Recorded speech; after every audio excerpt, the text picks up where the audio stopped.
India माँ हिंदी हस्ती मूंग हिंदियान सलाम हिंदुस्तान। We are India.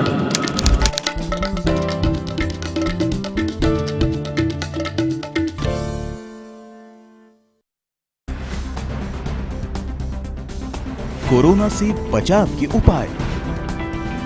आपस में कम से कम 1 मीटर की दूरी रखें। हाथों को बार बार साफ।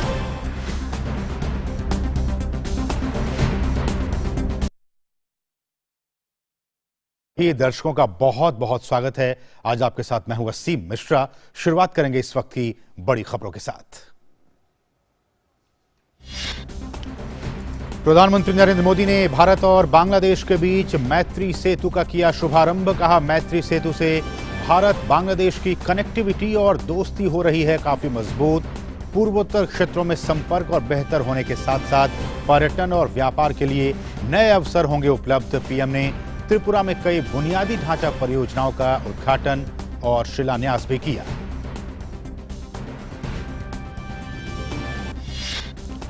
पश्चिम बंगाल और असम के विधानसभा चुनाव के पहले चरण के लिए नामांकन दाखिल करने का आज आखिरी दिन। पुदुचेरी और तमिलनाडु में भी चुनावी सरगर्मियों ने पकड़ी रफ्तार। देश में अब तक 2,30,00,000 से अधिक को दी जा चुकी है कोरोना वैक्सीन की डोज। कल करीब 17 लाख लोगों ने लगवाई वैक्सीन। एक दिन में सबसे ज्यादा वैक्सीन की दी गई डोज। कोविड काल से पहले की तरह लोकसभा और राज्यसभा की कार्यवाही आज से हुई शुरू। दोनों सदनों में कई अहम विधायी कार्य सूचीबद्ध। विपक्ष के हंगामे के कारण दोनों सदनों की कार्यवाही हुई बाधित।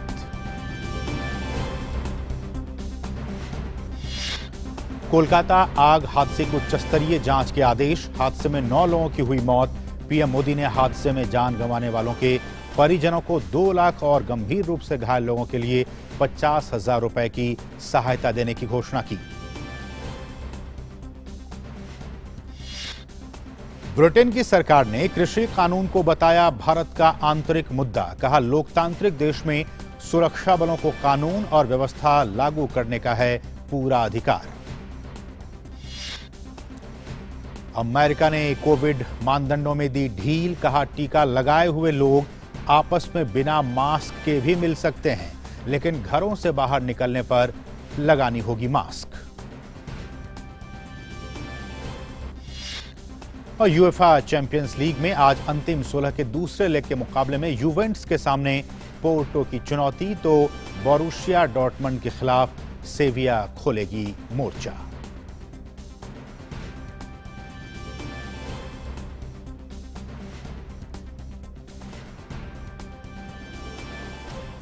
लेकिन शुरुआत इस वक्त की बड़ी खबर के साथ।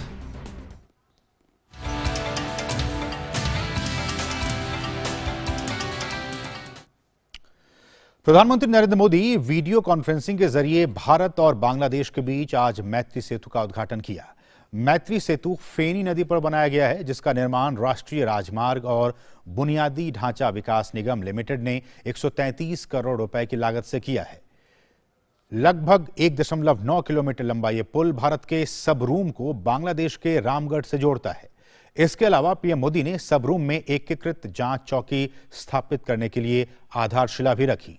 प्रधानमंत्री कैलाश शहर में उनाकोटी जिला मुख्यालय को खोवाई जिला मुख्यालय से जोड़ने वाले HH-208 की आधारशिला भी रखी। ये राष्ट्रीय राजमार्ग 44 को एक वैकल्पिक मार्ग प्रदान करेगा। प्रधानमंत्री राज्य सरकार द्वारा विकसित राज्य राजमार्गों और अन्य जिला सड़कों का भी उद्घाटन किया। प्रधानमंत्री आवास योजना शहरी के तहत 40,978 घरों का उद्घाटन भी किया गया। इसके अलावा प्रधानमंत्री ने पुराने मोटर स्टैंड में मल्टी लेवल कार पार्किंग और वाणिज्यिक परिसर के विकास के लिए आधारशिला भी रखी। इसके साथ ही प्रधानमंत्री लिचुबागन से हवाई अड्डे तक 2 लेन से लेकर 4 लेन तक की मौजूदा सड़क को चौड़ा करने के काम का भी शिलान्यास किया। त्रिपुरा की कनेक्टिविटी के इंफ्रास्ट्रक्चर में बीते 3 साल में तेजी से सुधार हुआ है। एयरपोर्ट का काम हो या फिर समंदर के रास्ते त्रिपुरा को इंटरनेट से जोड़ने का काम हो, रेल लिंक हो, इनमें तेजी से काम हो रहा है। आज भी 3,000 करोड़ रुपए से ज्यादा के जिन प्रोजेक्ट्स का लोकार्पण और शिलान्यास किया गया है, वो हमारे उसी हीरा मॉडल का ही हिस्सा है। बल्कि अब तो वाटरवेज, पोर्ट इंफ्रास्ट्रक्चर भी इसमें जुड़ गया है। और साथ ही पीएम मोदी ने कहा कि इस पूरे क्षेत्र को एक ट्रेड कॉरिडोर बनाया जा रहा है। भारत और बांग्लादेश की कनेक्टिविटी और मैत्री सशक्त हो रही है। उन्होंने कहा कि इस सेतु से मैत्री भी मजबूत हुई, यानी कि दोस्ती भी मजबूत हुई है। इस सेतु के चलते पूर्वोत्तर के क्षेत्रों में संपर्क और भी बेहतर होगा। इस पूरे रीजन को पूर्वी, उत्तर पूर्वी भारत और बांग्लादेश के बीच एक प्रकार से ट्रेड कॉरिडोर के रूप में विकसित किया जा रहा है। सबरूम और रामगढ़ के बीच सेतु से हमारी मैत्री भी मजबूत हुई है और भारत बांग्लादेश की समृद्धि का कनेक्शन भी जुड़ गया। बीते कुछ वर्षों में भारत बांग्लादेश के बीच लैंड, रेल और वाटर कनेक्टिविटी के लिए जो समझौते जमीन पर उतरे हैं, इस सेतु से वो और मजबूत हुए हैं। इससे त्रिपुरा के साथ साथ दक्षिणी असम, मिजोरम, मणिपुर की, बांग्लादेश और साउथ ईस्ट एशिया के दूसरे देशों से कनेक्टिविटी सशक्त होगी। भारत में ही नहीं, बांग्लादेश में भी इस सेतु से कनेक्टिविटी बेहतर होगी और इकोनॉमिक अपॉर्चुनिटी बढ़ेगी। और इस मौके पर प्रधानमंत्री मोदी ने कहा कि त्रिपुरा में डबल इंजन की सरकार आने के बाद पिछले 3 सालों से बदलाव को साफ तौर पर देखा जा रहा है। साथ ही पीएम ने कहा कि इस दौरान त्रिपुरा में किसानों से एमएसपी पर खरीद जो है किसानों से वो सुनिश्चित हुई है। आज त्रिपुरा पुरानी सरकार के 30 साल और डबल इंजन की 3 साल की सरकार में आए बदलाव को स्पष्ट अनुभव कर रहा है। जहां कमीशन और करप्शन के बिना काम होने मुश्किल थे, वहां आज सरकारी लाभ लोगों के बैंक खाते में डायरेक्ट पहुंच रहा है। जहां किसानों को अपनी उपज बेचने के लिए अनेक मुश्किलें उठानी पड़ती थी, वहीं पहली बार त्रिपुरा में किसानों से एमएसपी पर खरीद सुनिश्चित हुई। और प्रधानमंत्री ने कहा कि त्रिपुरा में जहां पर नल से जल मात्र कुछ ही इलाकों में आते थे, वो संख्या बढ़कर बहुत ज्यादा हो गई है। त्रिपुरा जो कभी पावर डेफिसिट स्टेट हुआ करता था, वो आज डबल इंजन की सरकार की वजह से पावर सरप्लस हो गया है। 2017 से पहले त्रिपुरा के सिर्फ 19,000 ग्रामीण घरों में नल से जल आता था।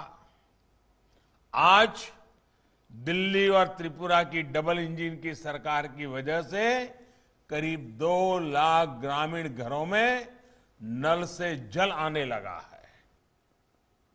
और भारत और बांग्लादेश के बीच मैत्री सेतु के उद्घाटन के मौके पर बांग्लादेश की प्रधानमंत्री शेख हसीना ने कहा कि भारत के सबरूम और बांग्लादेश के रामगढ़ के बीच का 1.9 किलोमीटर लंबा सेतु दोनों देशों के बीच व्यापार के लिए जीवन रेखा, लाइफलाइन का काम करेगी।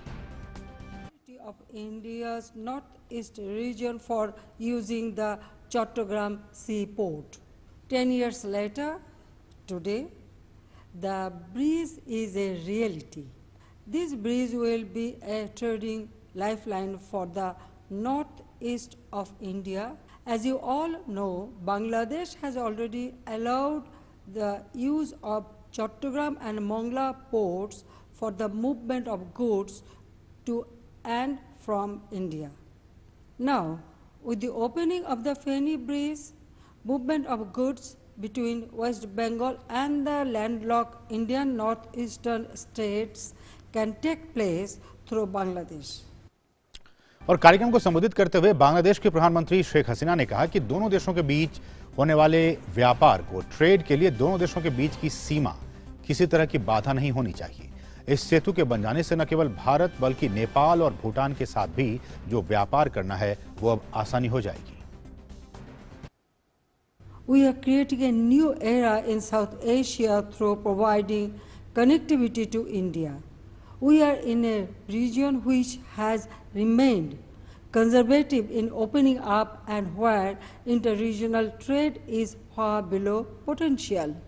I believe political boundaries should not become physical barriers to trade. We expect the framework that we are inaugurating today will also help Bangladesh to trade more easily not only with India but also with Nepal and Bhutan. और आज के इस कार्यक्रम का आखिरकार क्या कुछ महत्व है, न सिर्फ भारत के लिए बल्कि बांग्लादेश के लिए भी, इसको समझाने के लिए हमारे साथ दो सहयोगी इस वक्त हमारे साथ जुड़ गए हैं। हमारे साथ है सुधाकर दास और साथ ही साथ बांग्लादेश की राजधानी ढाका से हमारे साथ हमारे सहयोगी राजेश झा इस वक्त जुड़ गए हैं। लेकिन शुरुआत मैं सुधाकर आपसे करना चाहूँगा, आज का जो ये कार्यक्रम रहा उसके अगर मैं निहितार्थ की बात करूँ तो भारत और बांग्लादेश के संबंध जिन ऊंचाइयों पर अभी हैं उनमें और भी गति देने के लिए आज का ये कार्यक्रम, जिस तरह से वहां पे त्रिपुरा में जो किया गया है मैत्री सेतु का उद्घाटन और बाकी जो भी ढांचागत परियोजना का उद्घाटन और शिलान्यास किया गया, किस तरह से एक बूस्ट देगा भारत और बांग्लादेश के संबंध में? जी बिल्कुल असीम, और पीएम मोदी के ही शब्दों में अगर कहें तो ये सेतु एक तरह से न सिर्फ भारत और बांग्लादेश की मैत्री को मजबूत करेगा बल्कि कनेक्टिविटी को भी एक तरह से बेहतर बनाएगा। और ये इसलिए है क्योंकि देखिए त्रिपुरा एक लैंडलॉक्ड कंट्री राज्य है, माफ कीजिएगा, और मिजोरम, मणिपुर जैसे राज्यों के लिए भी अगर संपर्क की बात करें, नियरेस्ट पोर्ट की कोई बात करें तो 1100 किलोमीटर से ज्यादा दूर कोलकाता पोर्ट के जरिए वहां सामान पहुंचता था, पहुंचाया जाता था। लेकिन अब अगरतला से अगर सेतु के बनने के बाद दूरी बात की जाए चटगांव पोर्ट की तो वो सिर्फ दूरी 80 किलोमीटर की रह जाएगी। इसका मतलब एक सीधा सी रूट से संपर्क हो पाएगा। न सिर्फ भारत से सामान आसानी से चटगांव पोर्ट के जरिए त्रिपुरा, मणिपुर, मिजोरम इन राज्यों में पहुंच पाएगा, पूर्वोत्तर क्षेत्र के इन इलाकों में पहुंच पाएगा, साउथ असम में पहुंच पाएगा, बल्कि यहाँ का सामान भी भारत के भीतर और दुनिया के अन्य हिस्सों में आसानी से भेजा जा सकेगा। तो एक नया संपर्क का रास्ता बना है और आसानी से जहां से ये संपर्क आगे बढ़ाया जा सकता है। निश्चित तौर पर भारत और बांग्लादेश के संबंधों की अगर बात करें तो प्रधानमंत्री मोदी हमेशा ये कहते रहते हैं कि भारत की जो नेबरहुड फर्स्ट की पॉलिसी है उसका एक महत्वपूर्ण स्तंभ बांग्लादेश है। और लगातार हम देख रहे हैं कि बीते 5-6 वर्षों की अगर बात की जाए दोनों देशों ने प्रधानमंत्री मोदी के नेतृत्व में न सिर्फ आपसी मुद्दों को, जो बड़े भी मुद्दे थे, सीमा विवाद का जिक्र आप कर सकते हैं, उन तमाम मुद्दों को सुलझाया, बल्कि साझेदारी के जो नए आयाम हैं उसको स्थापित किए, खासतौर से कनेक्टिविटी बढ़ाने में, चाहे सड़क के जरिए कनेक्टिविटी की बात हो, रेल के जरिए कनेक्टिविटी की बात हो, या फिर अब वाटरवेज को जो मजबूत किया जा रहा है तो उसकी बात हो। और इस कनेक्टिविटी की वजह से, बेहतर संपर्कों की वजह से दोनों देशों के बीच संबंध, व्यापारिक संबंध और अन्य संबंध बढ़ रहे हैं। तो साथ ही साथ सबसे बड़ा फायदा जो पीपल टू पीपल टाइज उसको हो रहा है, उसकी बात दोनों ही देशों के प्रधानमंत्री होने की। सुधाकर आप बने रहिए, हम अब रुक करेंगे राजेश झा का, जो कि इस वक्त बांग्लादेश की राजधानी ढाका से इस वक्त हमारे साथ जुड़ गए हैं। राजेश, स्वागत है आपका मिड डे प्राइम में। और बांग्लादेश के लिहाज से अगर मैं बात करूं तो आज का दिन जब विकास की इतनी सारी सौगातें नॉर्थ ईस्ट में खासकर त्रिपुरा को मिली हैं, और ये जो सेतु है मैत्री सेतु, नाम भी मैत्री सेतु है, इससे भारत और बांग्लादेश के जो संबंध हैं उसमें जो सेतु और खासकर मैत्री की बात करें, कितनी प्रगाढ़ आप देखते हैं आने वाले दिनों में इस मैत्री सेतु के बन जाने के बाद से?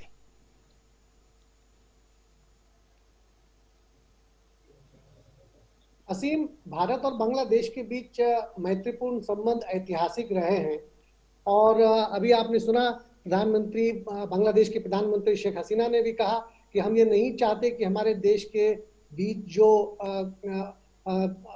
पॉलिटिकल बाउंड्रीज हैं वो ट्रेड की बाउंड्रीज बने। बांग्लादेश की भी कोशिश रही है कि भारत के साथ उसके जो कनेक्टिविटी के इश्यूज हैं उसको और सुधार किया जाए और उसमें बेहतरी हो।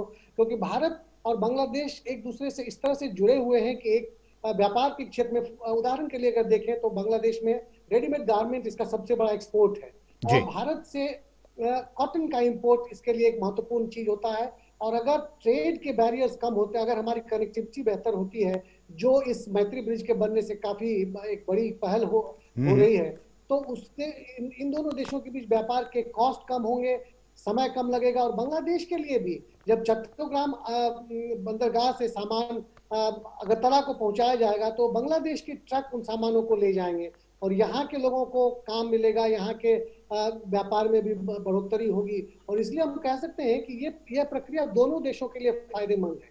पिछले ही सप्ताह भारत के विदेश मंत्री डॉक्टर एस जयशंकर यहाँ आए थे, तो उन्होंने पत्रकारों से बातचीत करते हुए इस बात को प्रधानमंत्री के दृष्टिकोण को शायद सामने रखते हुए उन्होंने कहा था कि अगले 20 वर्षों में दोनों देशों के बीच कनेक्टिविटी सबसे महत्वपूर्ण क्षेत्र होगा जिसमें दोनों देश काम करना चाहेंगे और एक दूसरे की प्रगाढ़ मैत्री को और भी मजबूत बनाना चाहेंगे। तो आज जब इस सबरूम और रामगढ़ के बीच मैत्री सेतु का उद्घाटन हुआ है तो दोनों देशों के लिए ये एक विन विन सिचुएशन है। भारत के लिए जहां त्रिपुरा के किसानों को और वहाँ टूरिज्म को, इन चीजों को बढ़ावा मिलेगा, व्यापार को बढ़ावा मिलेगा, वहीं बांग्लादेश के लिए भी भारत के साथ इस रूट के खुलने से व्यापार के मामले में, सामान आने जाने के मामले में और चीजों को कम कीमत पे एक दूसरी जगह पहुंचाने में बहुत बड़ी मदद मिलेगी।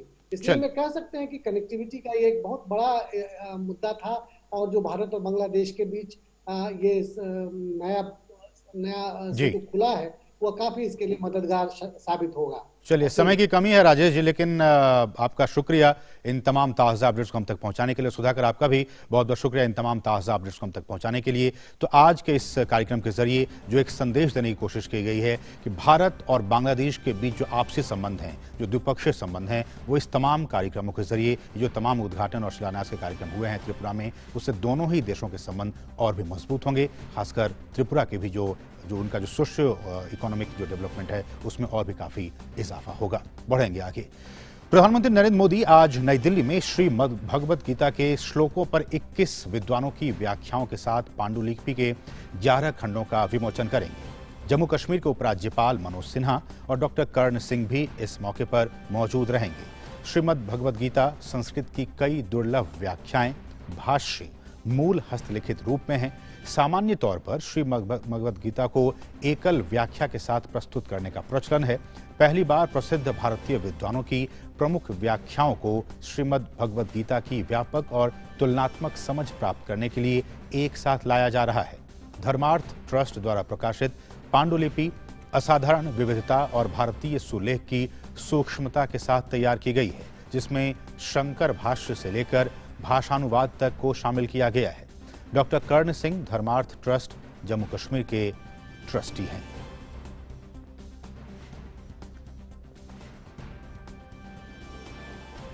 और अब बात ताजा खबर की।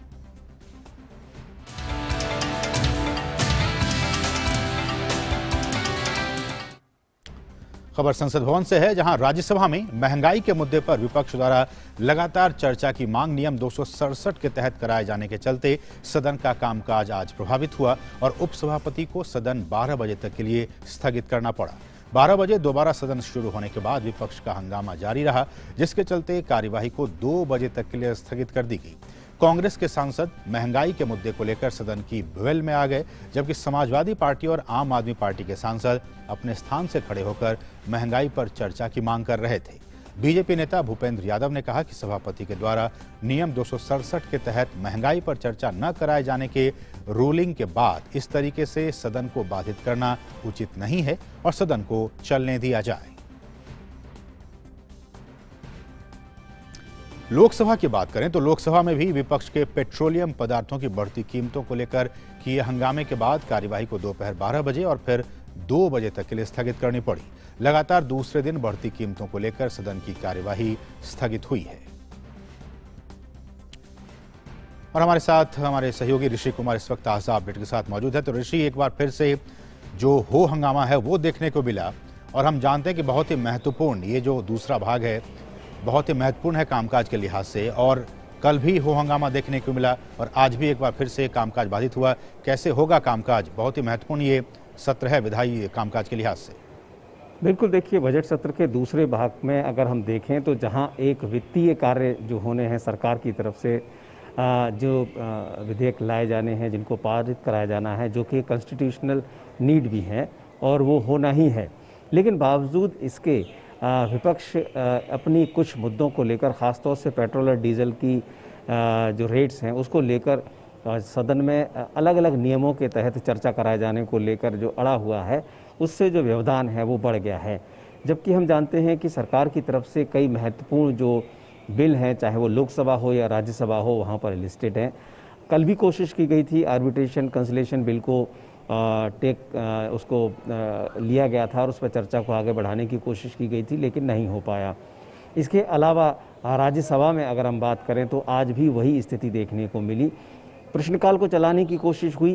अगर हम बात करें कुछ प्रश्नकाल के दौरान, जैसे कल हमने देखा था कि एक दो प्रश्न लिए जा सके थे, ऐसे ही आज भी हेल्थ मिनिस्टर के द्वारा एक सवाल के जवाब दिए गए, कुछ अनुपूरक सवाल के जवाब दिए गए, लेकिन शोर शराबा हंगामा इतना था कि कुछ भी क्लियर नहीं हो पाया।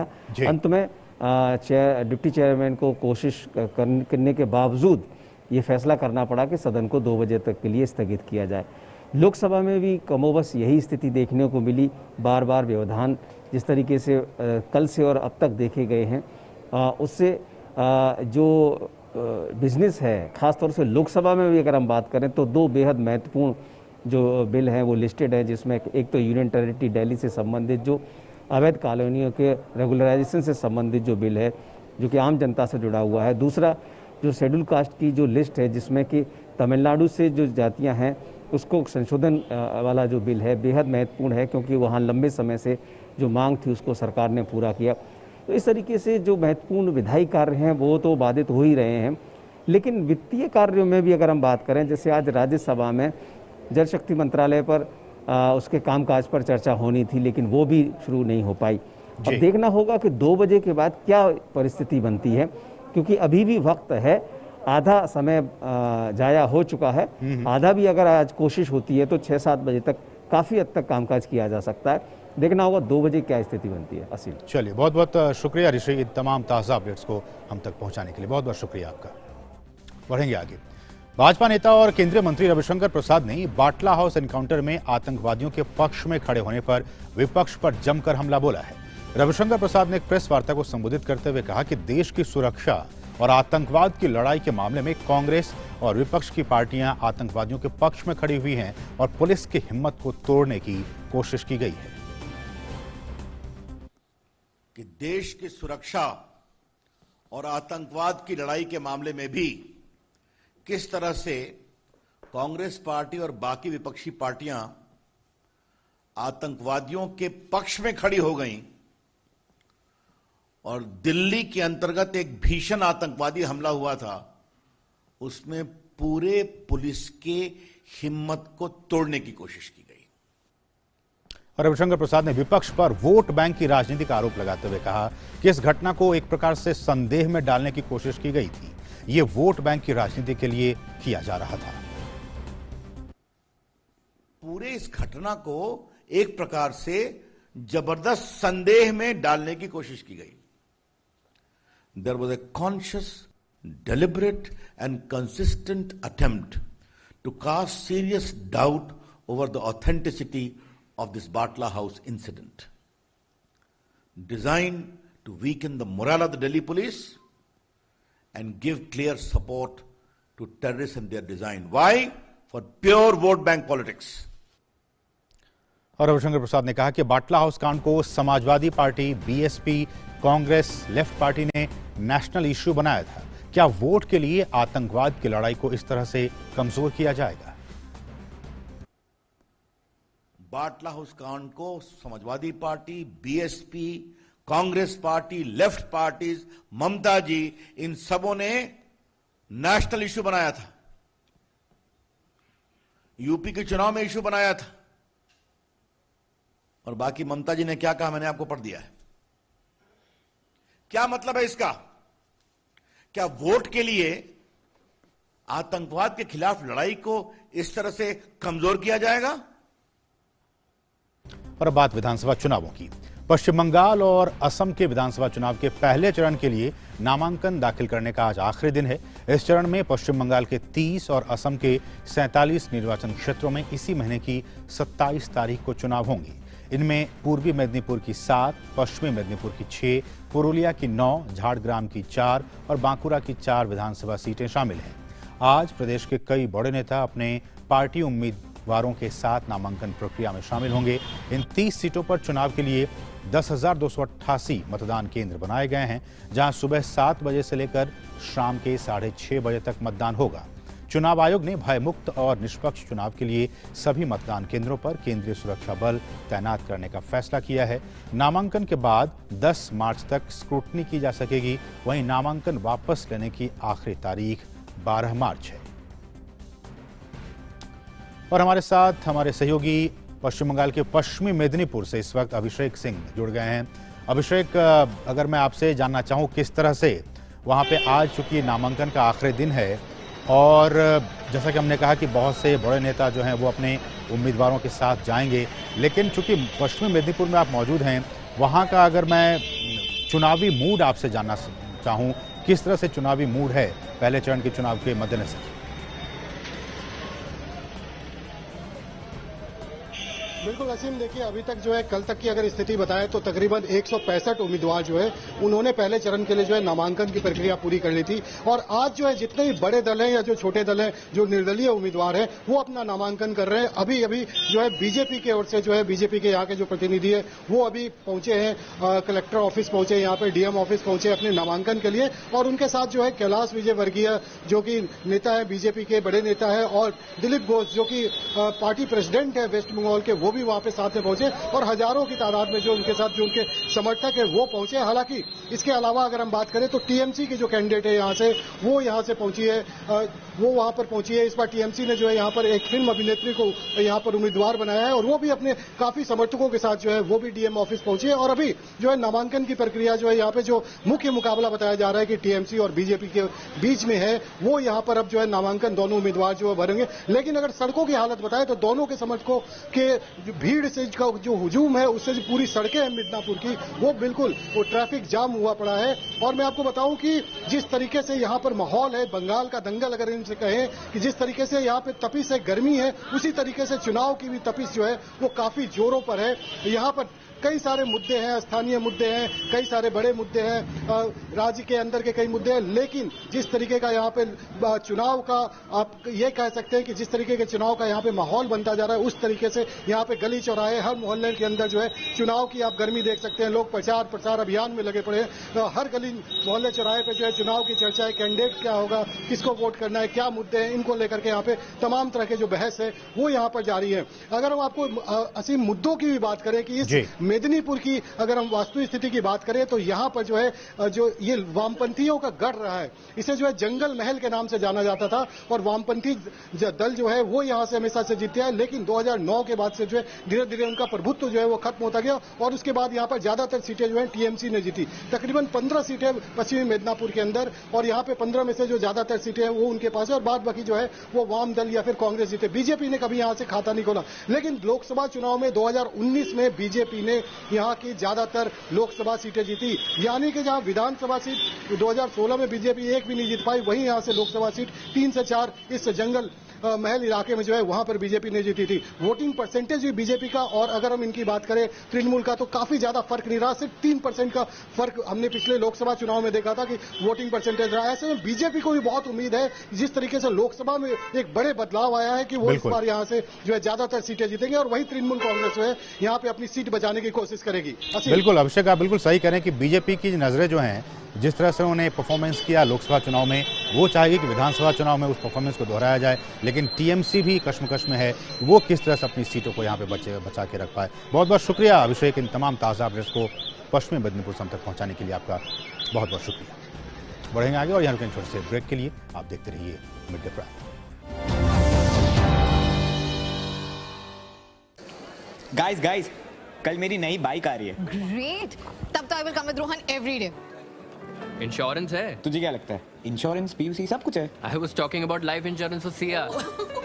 Jokes apart guys, but आज मजा कल सजा नहीं होनी चाहिए। सीरियसली लाइफ इंश्योरेंस तो जरूरी है। LIC का न्यू जीवन आनंद देता है डबल फायदा, मैच्योरिटी पे मिले फुल पेमेंट और लाइफ कवर चले जिंदगी भर। ए हेलो, इंश्योरेंस है क्या?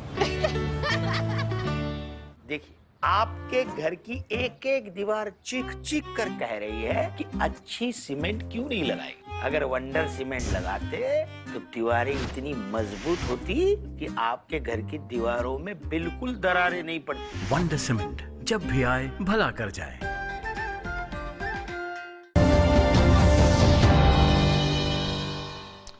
और ब्रेक के बाद आपका फिर से स्वागत है और अब बात करेंगे असम चुनावों की। असम चुनावों को लेकर बीजेपी ने 100+ का टारगेट रखा है। असम चुनावों पर केंद्रीय मंत्री जितेंद्र सिंह से एक्सक्लूसिव बातचीत की डीडी न्यूज ने। असम में चुनाव जोरों पर है और इस समय हमारे साथ केंद्रीय मंत्री जितेंद्र सिंह जी भी यहाँ मौजूद हैं। सर, किन मुद्दों को लेकर पार्टी जनता के बीच में जा रही है? अगर आप इसमें संक्षेप में आप इसका उत्तर चाहें तो मैं ये कहूँगा 3-4 मुद्दे जिससे जनता भी पूरी तरह मुतमईन है, संतुष्ट है। पहली बार ऐसा हो रहा है असम में, और अक्सर वैसे भी चुनाव में ऐसा नहीं होता कि जो सिटिंग सरकार होती है उसके प्रति एंटी इनकम्बेंसी होता है। यहाँ प्रो इनकम्बेंसी है और उसके जो मुद्दे हैं, सबसे पहले कि प्रधानमंत्री श्री नरेंद्र मोदी जी की जो व्यक्तिगत आउटरीच है, पर्सनल आउटरीच, 35 दफ़ा असम उनका आना हुआ। कुल मिला के नॉर्थ ईस्ट में 43 दफ़ा, असम में 35।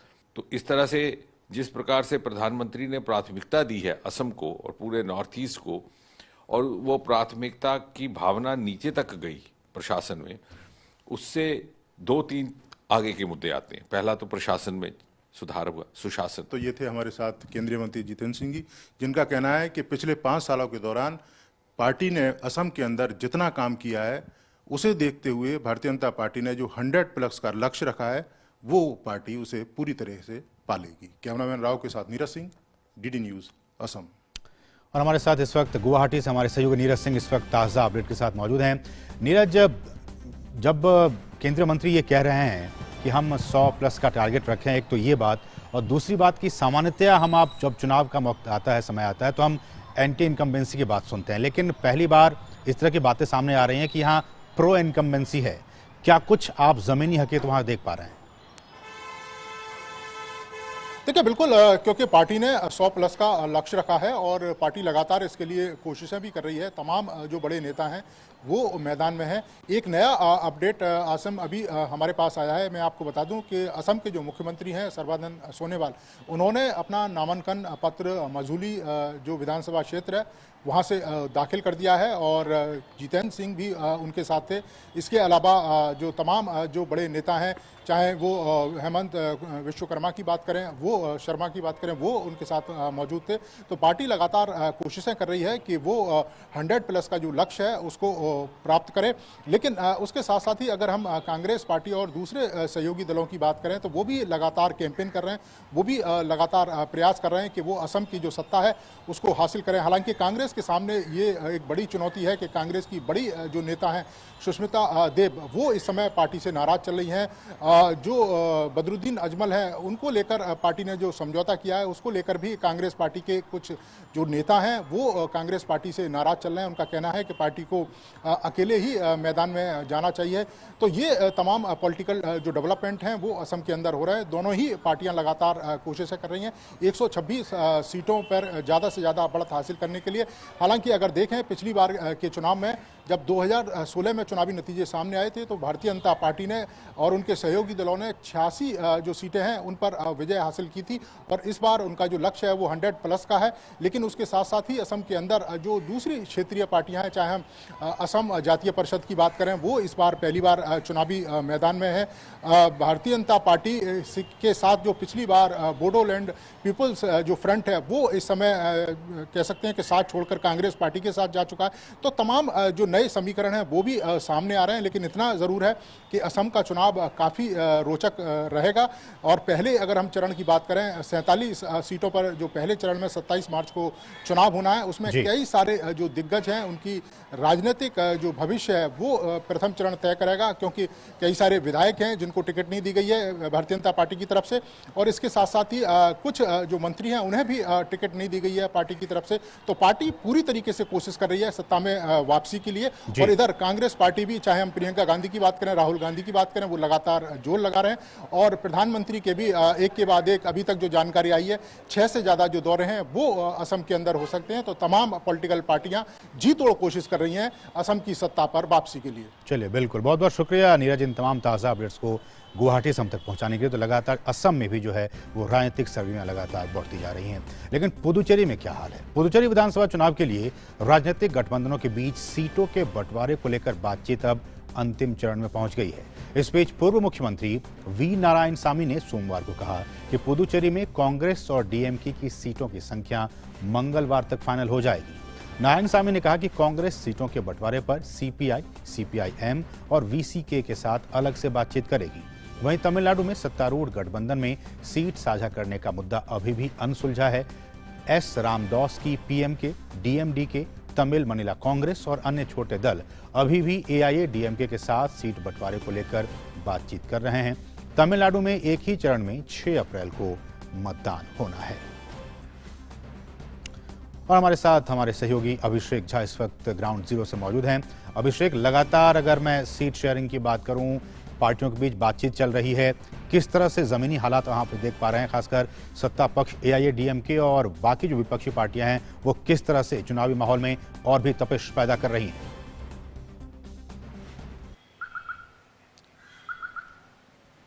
देखिए असीम, जो अभी की सबसे बड़ी अपडेट है इस वक्त वो है कि एआईएडीएमके और बीजेपी का जो गठजोड़ है उससे डीएमडीके ने अपना किनारा कर लिया। कैप्टन विजयकांत की ये पार्टी थी और काफ़ी समय से कयास भी लगाए जा रहे थे कि पार्टी अलायंस में जो भी सीट शेयर दिया जा रहा था उससे संतुष्ट नहीं है। और अभी कुछ देर चंद मिनटों पहले कैप्टन विजयकांत ने ट्वीट किया है कि वो इस अलायंस से खुद को अलग कर रहे हैं, क्योंकि 3 राउंड की लगातार बातचीत के बाद भी उन्हें अपेक्षित सीटें नहीं दी गई हैं गठबंधन में, और इसीलिए वो अब इसका हिस्सा नहीं रहेंगे। इसके बाद यहाँ पर जो एआईएडीएमके और बीजेपी का जो धड़ा है उसके अंदर सरगर्मियां तेज हो जाएंगी, क्योंकि जो बची हुई सीटें हैं वो किसके खाते में जाएंगी। जो रामदास की पार्टी है वो उन सीटों को क्लेम करना चाहेंगी या बीजेपी को कुछ और सीटें मिल सकती हैं, ये देखना होगा। फिलहाल कैप्टन विजयकांत की पार्टी के बारे में अगर थोड़ी सी बात करें तो इनका जो वोट शेयर था टोटल असेंबली इलेक्शन में 2011 में करीब 7% था, काफी बड़े तरीके से उभरे थे। लेकिन 2016 में इनका जो वोटिंग मार्जिन था वो घटकर करीब 3% से भी नीचे आ गया था, और इन्होंने लेफ्ट पार्टीज के साथ भी गठबंधन किया था 2016 में, जिसके बाद इस पार्टी को कम से कम इस तमिलनाडु असेंबली में कोई सीटें नहीं मिली थी। तो पिछले इलेक्शन से इस इलेक्शन में देखें तो पिछले इलेक्शन में तो डीएमडीके का जो उन्होंने अपना 2-3 पार्टियों के साथ एक अलायंस बनाया था उसमें उन्हें कोई सीट नहीं मिली थी। लेकिन इस बार ये बड़ी सीटें डिमांड कर रहे थे। ऐसा माना जा रहा है कि करीब 2 दर्जन के आसपास सीटें डीएमडीके ने अपनी अलायंस में अपने लिए मांगी थी, जिसकी पूर्ति नहीं होने के बाद इन्होंने उस गठबंधन से अपना किनारा कर लिया। अब कैप्टन विजयकांत का क्या अगला स्टेप होता है, वो किस पाले की तरफ जाते हैं या खुद से वो अलग से चुनाव लड़ते हैं, ये यहाँ पर एक इंटरेस्टिंग समीकरण आज की तारीख में बन सकता है। चलिए, बहुत बहुत शुक्रिया अभिषेक इन तमाम ताज़ा अपडेट्स को हम तक पहुंचाने के लिए। तो तमिलनाडु में अभी भी बातें चल रही हैं कि कौन सी पार्टी किसके साथ होगी, कितनी सीटें उन्हें मिलेगी, इन तमाम बातें वहां पे तमिलनाडु में इस वक्त चल रही हैं। बढ़ेंगे आगे और अब नजर डालेंगे कि क्या कुछ है दूसरी महत्वपूर्ण राष्ट्रीय खबरें।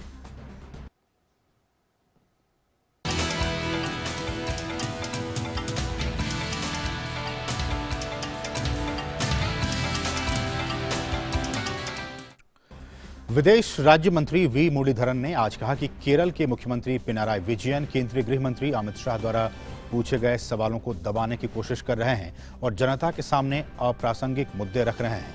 उन्होंने आगे कहा कि पिनाराई विजयन को अमित शाह द्वारा पूछे गए सवालों के जवाब देने चाहिए। अमित शाह ने सोना तस्करी मामले के मुख्य आरोपी स्वप्न सुरेश के साथ मुख्यमंत्री के संबंधों के बारे में सवाल पूछा था।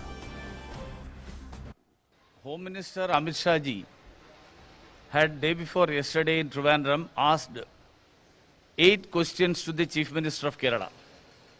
Chief Minister of Kerala, instead of responding to those questions, he is trying to duck those questions and put some irrelevant issues before the public. So this is hoodwinking the public. This is running away from the facts. He should first of all say, respond to the questions asked by Honorable Home Minister Amit Shah ji regarding his relationship with Swapna Suresh the prime accused in the gold smuggling case. Kerala CM and the communists in general have a habit of parroting lies. First issue a lie, then tell it 900 times, 1000 times. They feel that people will believe that. खबर कोलकाता से है। कोलकाता में strand road पर पूर्वी railway के new Kolaghat इमारत की 13वीं मंजिल पर कल शाम लगी भीषण आग में 9 लोगों की मौत हो गई। जानकारी के मुताबिक दमकल विभाग ने 5 घंटे की कड़ी मशक्कत के बाद आग पर काबू पा लिया। मुख्यमंत्री ममता बनर्जी ने घटनास्थल का दौरा किया और प्रत्येक मृतक के परिजनों को 10 लाख रुपए का मुआवजा देने की घोषणा की। रेलवे ने हादसे को उच्च स्तरीय जांच शुरू कर दी है। राष्ट्रपति, प्रधानमंत्री और रेल मंत्री ने इस घटना पर दुख जताया है।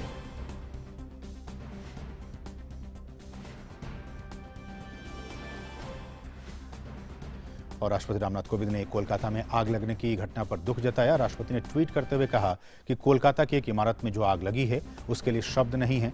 मृतकों के परिवार वालों के प्रति मेरी गहरी संवेदनाएं हैं। घायलों के जल्द ठीक होने की कामना करते हैं।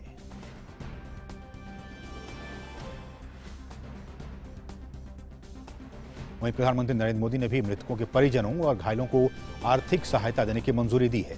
प्रधानमंत्री कार्यालय ने ट्वीट करते हुए कहा कि प्रधानमंत्री नरेंद्र मोदी ने कोलकाता में आग लगने से जान गंवाने वाले लोगों के परिजनों को प्रधानमंत्री राष्ट्रीय राहत कोष से 2 लाख और गंभीर रूप से घायलों को 50,000 रुपए की अनुग्रह राशि देने की मंजूरी दी है। टीकाकरण की बात करें तो देश में जारी कोरोना टीकाकरण अभियान में एक बड़ी खबर आ रही है। केंद्रीय स्वास्थ्य मंत्रालय की तरफ से जारी आंकड़ों के मुताबिक पिछले 24 घंटों में 20 लाख से भी अधिक वैक्सीन लगाई गई है, जो कि एक दिन में सबसे ज्यादा दी गई वैक्सीन का आंकड़ा है। देश में अब तक 2 करोड़ 30 लाख से ज्यादा वैक्सीन की डोज दी जा चुकी है। अब तक कुल 2 करोड़ 30 लाख वैक्सीन खुराक दी गई है। इनमें 70,75,010 हेल्थ केयर वर्कर शामिल हैं जिन्होंने पहली खुराक ली है और 37,12,478 हेल्थ केयर वर्कर्स हैं जिन्हें दूसरी खुराक दी गई है। वहीं 67,52,000 से ज्यादा फ्रंटलाइन वर्कर्स को पहली डोज दी गई है, जबकि 3,25,000 फ्रंटलाइन वर्कर्स को दूसरी खुराक दी गई है। 7 लाख से ज्यादा लाभार्थी जो 45 साल से ज्यादा उम्र के हैं और गंभीर बीमारी से ग्रसित हैं, उन्हें वैक्सीन की पहली डोज दी गई है। 60 साल से ज्यादा उम्र के 43,74,000 लोगों को वैक्सीन की पहली डोज दी गई है। और अब देखते हैं अर्थ जगत से जुड़ी कुछ अहम खबरें।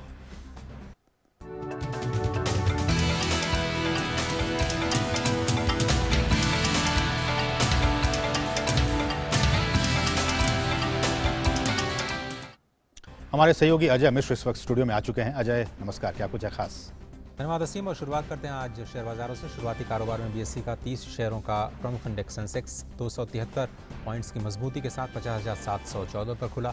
एनएसई के 50 शेयरों का प्रमुख इंडेक्स निफ्टी 93 अंकों की मजबूती के साथ 15,049 के भाव पर खुला है। देश के शेयर बाजार में सोमवार को भारी उतार चढ़ाव के बीच कारोबार हुआ था। इस वक्त देखें तो जो इंश्योरेंस कंपनियां हैं वो खासे फ़ायदे के साथ कारोबार करती नजर आ रही हैं। एसबीआई लाइफ इंश्योरेंस 5% से भी ज़्यादा गेन कर चुका है। एचडीएफसी लाइफ में भी 2% की बढ़त है। आईसीआईसीआई बैंक, एचडीएफसी बैंक और कोटक महिंद्रा प्राइवेट सेक्टर के बैंकों में भी 1 से करीब 3% तक की तेज़ी दिखाई दे रही है। जहाँ पर थोड़ा सा नुकसान है उसमें बीपीसीएल, आईओसी, गेल, ओएनजीसी यानी ऑयल एंड गैस सेक्टर आज थोड़ा सा नुकसान के साथ कारोबार करता हुआ दिखाई दे रहा है। कुल मिलाकर देखें तो जो इंडाइसेस हैं वो फ़ायदे के साथ वो कारोबार कर रहे हैं और ये लगातार दूसरा दिन है जो हमने देखा है कि जो काउंटर्स हैं वो खरीदारी के साथ कारोबार करते हुए नज़र आ रहे हैं। हालांकि स्मॉल कैप और मिड कैप में थोड़ी सी गिरावट देखी जा रही है।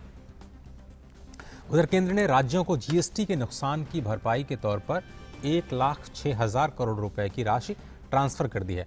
अब तक कुल नुकसान की 96% राशि राज्यों को भेजी जा चुकी है। सोमवार 8 मार्च को 19वीं किश्त के तौर पर राज्यों को 2,104 करोड़ रुपए दिए गए। अक्टूबर 2020 में केंद्र ने एक स्पेशल विंडो के तहत राज्यों को उधार लेकर जीएसटी कंपनसेशन राशि जारी करने का फैसला लिया था। इस राशि को औसतन 4.88% की ब्याज दर से उधार लिया गया है।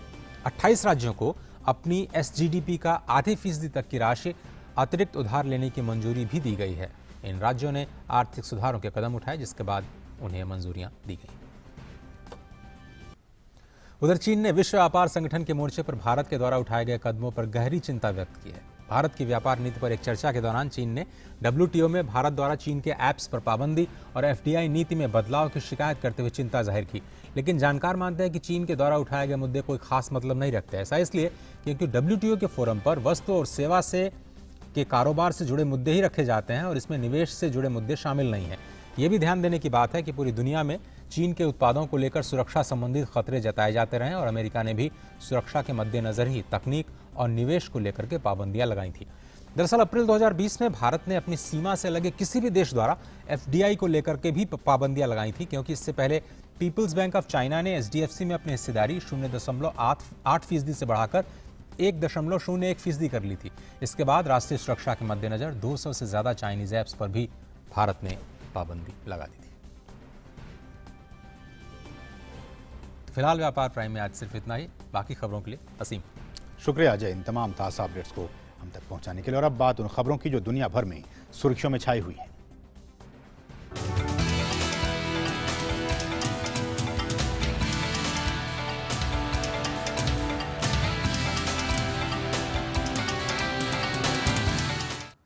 और शुरुआत म्यांमार की खबर के साथ। म्यांमार में सैन्य तख्तापलट के खिलाफ जारी विरोध प्रदर्शन के तहत कल रात यांगून जिले में सुरक्षा बलों ने सैकड़ों प्रदर्शनकारियों को बंधक बनाए रखा।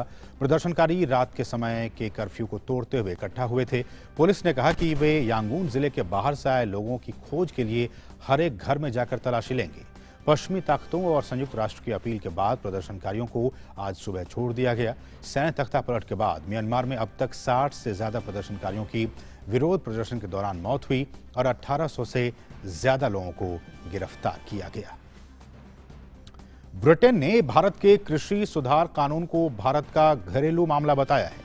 ब्रिटेन ने कहा कि लोकतांत्रिक देशों में कानून और व्यवस्था लागू करने का अधिकार है, इसके ऊपर विदेशी संसद में चर्चा नहीं की जा सकती। ब्रिटेन सरकार ने कहा कि अभिव्यक्ति की स्वतंत्रता का अधिकार किसी भी लोकतंत्र के लिए काफी महत्वपूर्ण है। ब्रिटेन के विदेशी राज्य मंत्री निगेल एडम्स ने कहा कि भारत सरकार और किसान संघों के बीच कल चल रही बातचीत के सकारात्मक नतीजे सामने आएंगे। ब्राजील की शीर्ष अदालत के एक न्यायाधीश ने पूर्व राष्ट्रपति लुइस इनासियो लूला डी सिल्वा के खिलाफ भ्रष्टाचार की सजा को रद्द कर दिया है। अदालत के इस फैसले के बाद लूला के 2022 के राष्ट्रपति चुनाव लड़ने का रास्ता साफ हो गया है। वामपंथियों ने अपने 75 वर्षीय नेता के राजनीति में लौटने का जश्न मनाया। 2018 में भ्रष्टाचार के मामले में लूला डी सिल्वा को 12 साल की कैद की सजा सुनाई गई थी। और दुनिया भर में कोरोना वायरस मामलों की कुल संख्या 11 करोड़ 77 लाख के पार हो चुकी है, जबकि 26 लाख 12 हजार से ज्यादा लोग इससे अपनी जान गंवा चुके हैं। अब तक 9 करोड़ 34 लाख से ज्यादा लोग स्वस्थ हो चुके हैं। दुनिया में सबसे अधिक 2 करोड़ 97 लाख 44 हजार मामलों और 5 लाख 38 हजार मौतों के साथ अमेरिका सबसे ज्यादा प्रभावित देश बना हुआ है। तो वहीं ब्राजील में अब तक 1 करोड़ 10 लाख मामले हैं, तो वहीं 2 लाख 66 हजार मौतों की वहां पुष्टि भी हुई है।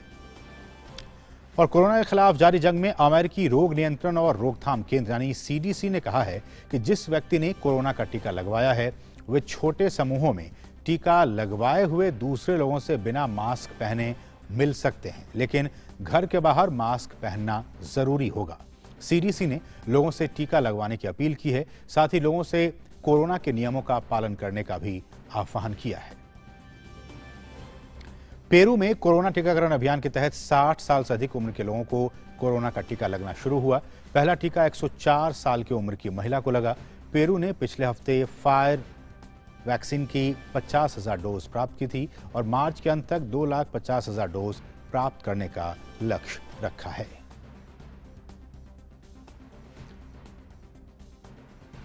इक्वेटोरियल गिनी में रविवार को एक के बाद एक हुए धमाके के कारण मरने वालों की संख्या बढ़कर 98 हो गई है। अधिकारियों के मुताबिक 600 से ज्यादा लोग घायल हुए हैं, जिनमें से करीब 299 अभी भी अस्पताल में हैं। हादसे के बाद राष्ट्रपति ने ब्लास्ट के संबंध में कहा था कि यह धमाका बैरक में रखे डायनामाइट के भंडारण में हुई लापरवाही के कारण हुआ है। और दक्षिण अमेरिकी देश कोलंबिया में पर्यावरण मंत्री कार्लोस कोरी ने कहा कि राष्ट्रपति इवान ड्यूक के कार्यकाल के दौरान वनों की कटाई में 30% की कमी का लक्ष्य रखा गया है, जो अगस्त 2022 में पूरा होगा। वहीं वैज्ञानिकों ने कहा कि जलवायु परिवर्तन को रोकने के लिए अमेज़न वर्षा वनों की सुरक्षा काफी अहम है। कोलंबिया में 2019 में बड़े स्तर पर जंगलों को नुकसान हुआ है। और अब खेल जगत की कुछ महत्वपूर्ण खबरें।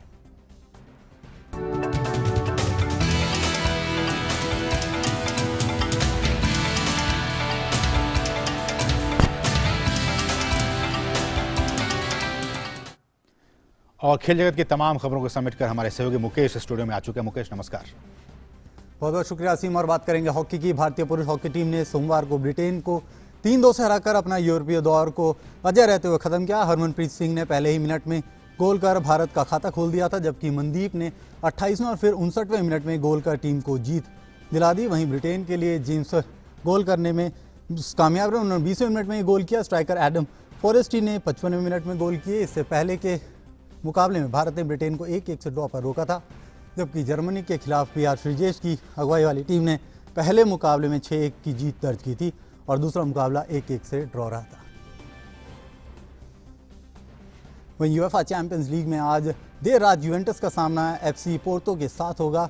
ये मुकाबला ट्यूरिन के एल्जिया स्टेडियम में खेला जाएगा।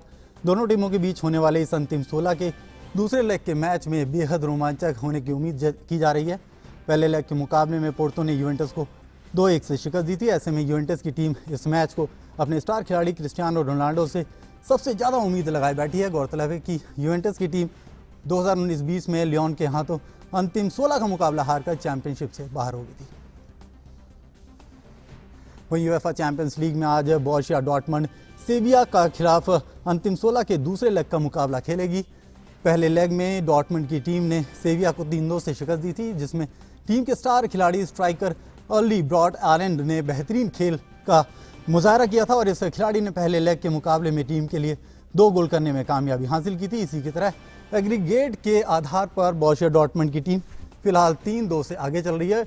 बड़ी बात यह है कि इस मुकाबले के लिए आलंद के फिट होने की पूरी संभावना है। आलंद पिछले शनिवार को बायर्न म्यूनिख के खिलाफ मुकाबले के दौरान चोटिल हुए थे।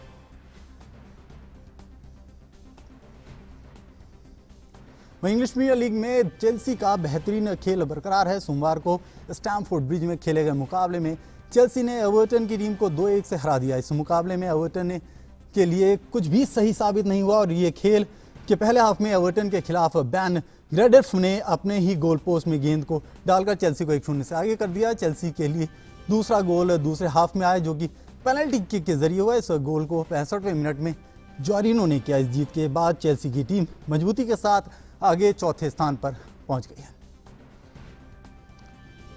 तो खेल प्राइम में फिलहाल इतना। आगे की खबरों के लिए सीधे चलते हैं असीम के पास। शुक्रिया मुकेश इन तमाम ताज़ा अपडेट्स को हम तक पहुंचाने के लिए। और अब बारी है हमारे अगले सेगमेंट यानी लाइफ प्राइम की।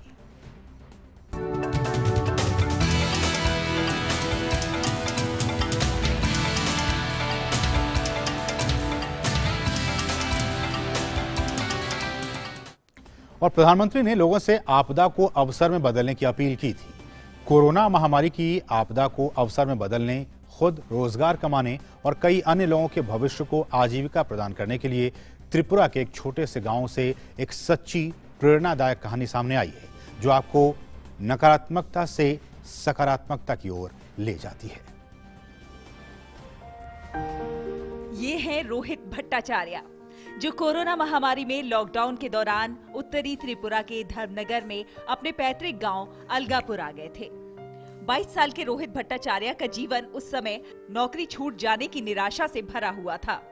एक दिन उनके घर के एलईडी बल्ब में कुछ खराबी आ गई और चूंकि ये लॉकडाउन था, इसलिए कोई मदद भी साथ नहीं थी। रोहित ने इस प्रॉब्लम का हल ढूंढने के लिए इंटरनेट पर खोज की और एलईडी बल्ब में आई खराबी ने रोहित भट्टाचार्य के जिज्ञासु मस्तिष्क को रोशन कर दिया और उन्होंने तय किया कि क्यों ना एलईडी लॉकिंग यूनिट के बारे में सीखने के लिए लॉकडाउन के समय का इस्तेमाल किया जाए। और जब प्रधानमंत्री नरेंद्र मोदी ने आत्मनिर्भर भारत और वोकल फॉर लोकल की बात की, तो रोहित ने इसे रोजगार बनाने की ठान ली। उस समय तक लॉकडाउन में नरमी बढ़ती जा रही थी, लेकिन जो लोग काम से वापस आ गए थे, वो अपने मूल स्थानों पर रोजगार की तलाश में थे। तब रोहित ने अपनी एलईडी विनिर्माण इकाई खोलने का फैसला किया। उन्होंने अपनी यूनिट में रोजगार गंवा चुके 7 लोगों को नियुक्त किया और एलईडी बल्ब बनाने और बेचने की शुरुआत कर दी। और देखते ही देखते रोहित के बल्ब की मांग बढ़ने लगी। कारवां बढ़ता गया और लोग रोहित के साथ काम में जुटते चले गए। आज स्थिति ये है कि रोहित प्रति माह लगभग 1.5 से 2 लाख रुपए कमा रहे हैं और कई बेरोजगार युवाओं को रोजगार देने में भी सक्षम है। रोहित कहते हैं कि हर युवा को स्थानीय कारोबार के माध्यम से भारत को सही मायने में आत्मनिर्भर बनाने की दिशा में समाज और देश के लिए कुछ न कुछ करने की कोशिश करनी चाहिए। हमारे जो आदरणीय प्रधानमंत्री जी हैं, उनका जो प्रकल्प है आत्मनिर्भर भारत योजना, वो मुझे बहुत ही इंस्पायर करता था, बहुत मोटिवेशन मिलता था मुझे उससे। तो मैंने सोचा कि क्या किया जा सकता है। तो तभी शाम को मेरे घर पे एक बल्ब फ्यूज हो गया। तो उस एलईडी बल्ब को जब मैं रिपेयर करने बैठा, तब अचानक मैं सोचा कि इसे मैन्युफैक्चर कैसे किया जा सकता है, इसका इक्विपमेंट्स कहाँ पे मिल सकता है और एक यूनिट प्लांट हम कैसे भिजा सकते हैं। तो तभी मैंने YouTube पे सर्च किया, इंटरनेट पे सर्फिंग किया, तो वहाँ से मुझे इसका इक्विपमेंट्स, मैन्युफैक्चरिंग प्रोसेस सब कुछ मिल गया। तो मिलने के बाद मैंने इस कार्य को स्टार्ट करने का स्टेप लिया और आज बहुत खुश हूँ और बहुत गर्व के साथ कह रहा हूँ कि मेरे यहाँ पे 7 लोग, 2 महिलाओं के साथ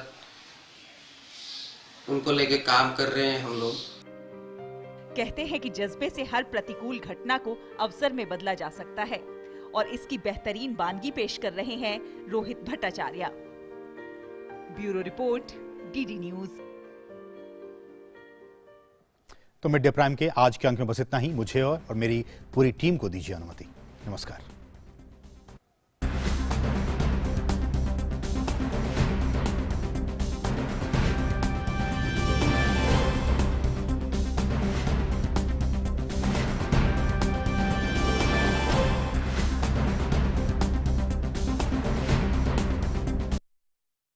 कोरोना से बचाव के उपाय। आपस में कम से कम 1 मीटर की दूरी रखें। हाथों को बार बार साबुन और पानी से धोएं। 60% अल्कोहल आधारित सैनिटाइजर का प्रयोग करें। मास्क से चेहरे को ढक कर रखें। छींकते या खांसते समय नाक और मुंह को रुमाल या टिश्यू से ढकें। प्रयोग किए गए टिश्यू को तुरंत कूड़ेदान में डालें। सामाजिक आयोजनों और भीड़-भाड़ वाली जगहों से दूर रहें।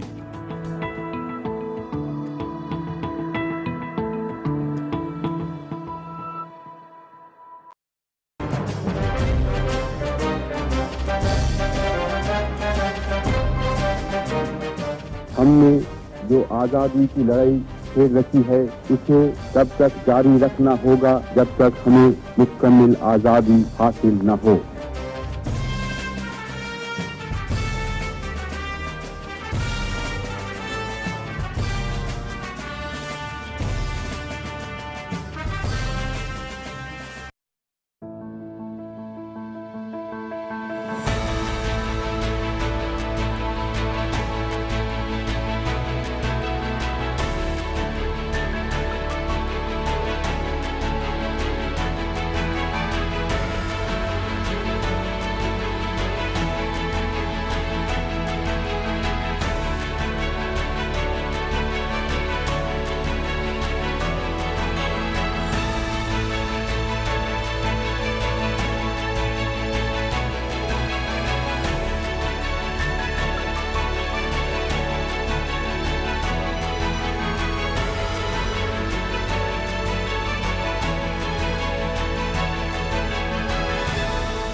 संगठित शक्ति से शांति और अहिंसा पूर्वक आत्म बलिदान करने के लिए जल्द से जल्द तैयार हो जाइए।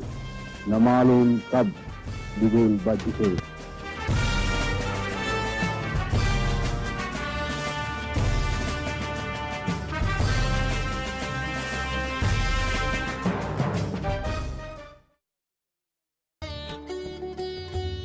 महात्मा के मंत्र। खुद वो बदलाव बनिए जो आप दुनिया में देखना चाहते हैं। Countrymen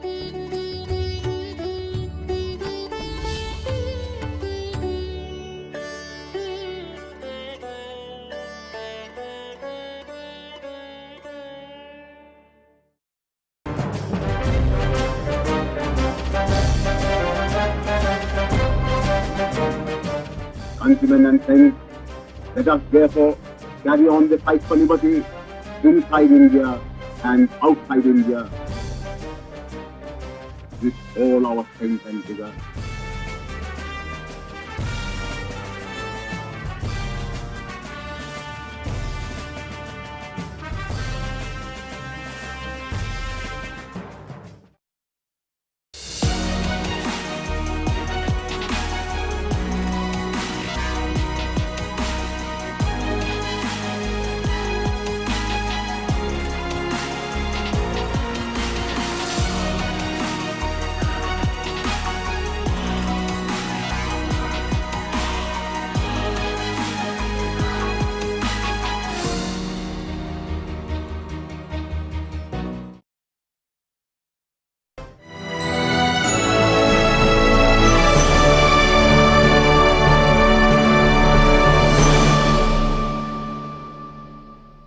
नमस्कार, बहुत बहुत स्वागत है आपका हमारे इस कार्यक्रम डॉक्टर्स स्पीक में। मैं हूं निखिल सिंह और इस कार्यक्रम में हम कोविड संबंधी तमाम मुद्दों, उसके प्रभाव और आपके कोविड से जुड़े सवालों को शामिल करते हैं। हमारे साथ स्टूडियो में डॉक्टर्स का पैनल मौजूद है, जिनके माध्यम से हम आपकी सभी शंकाओं के समाधान की कोशिश करते हैं। हमारी फोन लाइनें आपके लिए खुल चुकी हैं। आप फोन नंबर्स हमारे नोट कर लें, 011-233-87031 और 011-230-97655।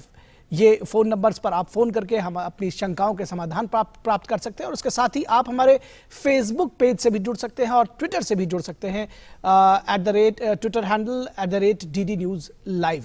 तो आप फेसबुक पेज और ट्विटर से भी अपने सवाल पूछ सकते हैं। फिलहाल क्या कुछ अभी आंकड़े आए हैं वैक्सीनेशन को लेकर के और जो कोविड के खिलाफ अभियान चल रहा है उसको लेकर के, इससे हम आपको रूबरू करा देते हैं। देश में जारी कोरोना टीकाकरण अभियान से जुड़ी एक बड़ी खबर से हम आपको परिचय करा दें, उससे रूबरू करा दें। केंद्रीय स्वास्थ्य मंत्रालय की तरफ से जारी आंकड़ों के मुताबिक पिछले 24 घंटों में 20 लाख से अधिक वैक्सीन लगाई गई है, जो कि एक दिन में सबसे ज्यादा दी गई वैक्सीन का आंकड़ा है। तो ये एक रिकॉर्ड बनाया गया है। 20 लाख से ज्यादा लोगों को वैक्सीन लगी हैं पिछले 24 घंटे में। और देश में अब तक 2,30,00,000 से ज्यादा लोगों को वैक्सीन की डोज दी जा चुकी है और अब तक कुल 2,30,00,000 से वैक्सीन की ज्यादा खुराकें दी गई हैं। तो ये एक उत्साहजनक खबर है। और इनमें से 70,75,010 हेल्थ केयर वर्कर्स शामिल हैं जिन्होंने पहली खुराक दी है और 37,12,478 हेल्थ केयर वर्कर्स हैं जिन्हें दूसरी खुराक दी गई है। वहीं 67,52,000 से ज्यादा फ्रंटलाइन वर्कर्स को पहली डोज दी गई है, जबकि 3,25,000 फ्रंटलाइन वर्कर्स को दूसरी खुराक दी गई है। 7 लाख से ज्यादा लाभार्थी जो 45 साल से ज्यादा उम्र के हैं और गंभीर बीमारियों से ग्रसित हैं, उन्हें वैक्सीन की पहली डोज दी गई है। 60 साल से ज्यादा उम्र के 43,74,000 लोगों को वैक्सीन की पहली डोज दी गई है। तो बेहद उत्साहजनक आंकड़े हैं अगर हम वैक्सीनेशन ड्राइव की बात करें। और अगर हम कुल आंकड़ों की बात करें तो भारत में कोरोना के खिलाफ जारी जंग में सरकार के बेहतरीन प्रयासों के जरिए सफल परिणाम सामने आ रहे हैं। स्वास्थ्य और परिवार कल्याण मंत्रालय के आंकड़ों के मुताबिक देश में कोरोना वायरस